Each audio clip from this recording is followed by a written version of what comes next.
नमस्कार दोस्तों, आपका फिर से स्वागत है हमारी वीडियो में। आज का मेन टॉपिक है रिलायंस ला रहा है 5G और इस 5G के बारे में जानना बहुत जरूरी है कि क्या रिलायंस इंडस्ट्रीज के स्टॉक आगे बढ़ेंगे। अगर 5G का रिवॉल्यूशन आ रहा है तो क्या होगा और क्या नहीं होगा, इसके बारे में आज हम जानेंगे। पहले तो हम ये जान लेंगे 5G क्या है। 5G मोबाइल ब्रॉडबैंड का नया स्टैंडर्ड है। जैसे इससे पहले 1G 2G 3G 4G आके मोबाइल कम्युनिकेशन को रिवॉल्यूशनाइज किया, वैसे 5G इन सब मोबाइल टेक्नोलॉजी का सबसे एडवांस्ड वर्जन है। अब इससे क्या फर्क पड़ेगा, सबसे पहला क्वेश्चन ये आता है हमारे मन में। अभी आपका मोबाइल इंटरनेट का स्पीड कितना है? आप सोच सकते 10 Mbps होगा ज्यादा से ज्यादा, लेकिन क्या आप 1 गीगाबाइट पर सेकेंड का डाटा स्पीड इमेजिन कर सकते हैं?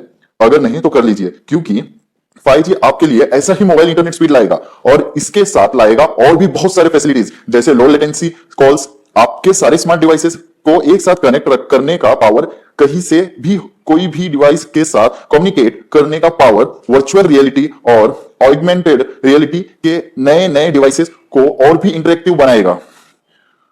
गेमिंग करने वालों के सबसे बड़ा गुड न्यूज लाएगा 5G, क्योंकि 5G गेमिंग को पूरा बदल के रख देगा। VR हेडसेट के जरिए अगर आप ऑनलाइन RPG गेम्स खेलोगे तो आप ही सोच लो कि ये कितना इंटरेस्टिंग होगा। तो ये एक बात फिक्स्ड है कि 5G सबके लिए गुड न्यूज है। अब सवाल यह है कि आएगा कब।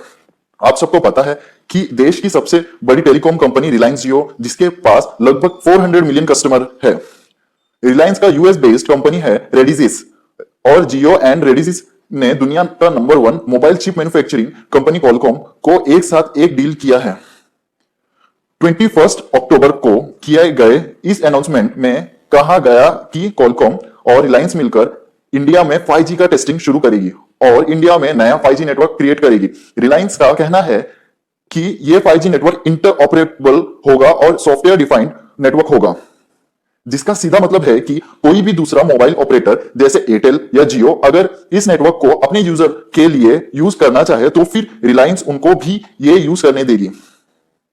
5G का आर्किटेक्चर लेयर ऐसा बना रही है रिलायंस एंड कॉलकॉम के वो स्केलेबल होगा और सॉफ्टवेयर डिफाइंड होगा। जैसे कोई बिल्डर फ्लैट बनाता है, उसको कंप्लीट करके बेच देता है, आप और मैं उस फ्लैट में रहते हैं और उसको खरीदते हैं या फिर रेंट पे लेते हैं, उसकी दूसरी कंपनी ये इंडिविजुअल यूज कर पाएंगी।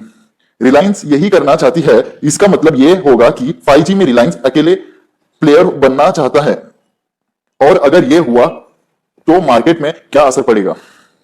रिलायंस ने पहले ही ये इंडियन गवर्नमेंट को बोला था कि 5G को लाने के लिए देश को पहले 2G मुक्त होना पड़ेगा, लेकिन वोडाफोन ने इसका विरोध किया था। वोडाफोन वैसे भी काफी दिनों से बहुत बुरे दौर से गुजर रहा है। लगातार 4 क्वार्टर से लॉस का सामना करने के बाद AGR वर्डिक्ट में उनको राहत मिली, जब उनको बोला गया कि उनके AGR ड्यूज को वो 10 साल के EMI में पे कर पाएंगे। उसके बाद उन्होंने मेजर रिस्ट्रिक्टिंग किया और वोडाफोन आइडिया को रीब्रांड करके वी कर दिया।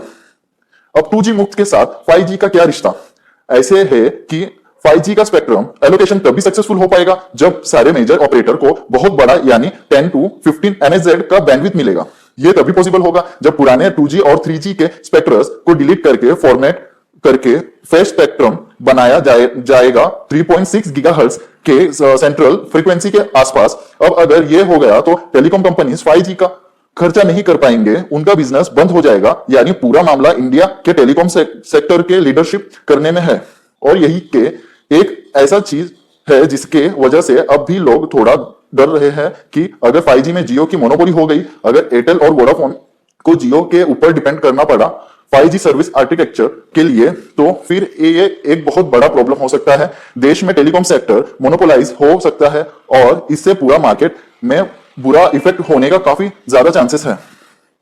वोडाफोन के विरोध के बाद इंडियन सरकार ने 2G का रिस्ट्रिक्टिंग में कोई बात नहीं की है। रिलायंस ने भी कोई 5G का लॉन्चिंग डेट अनाउंस नहीं किया है। इसका एक ही रीजन है कि 5G का टेस्टिंग पहले सक्सेसफुल होना पड़ेगा।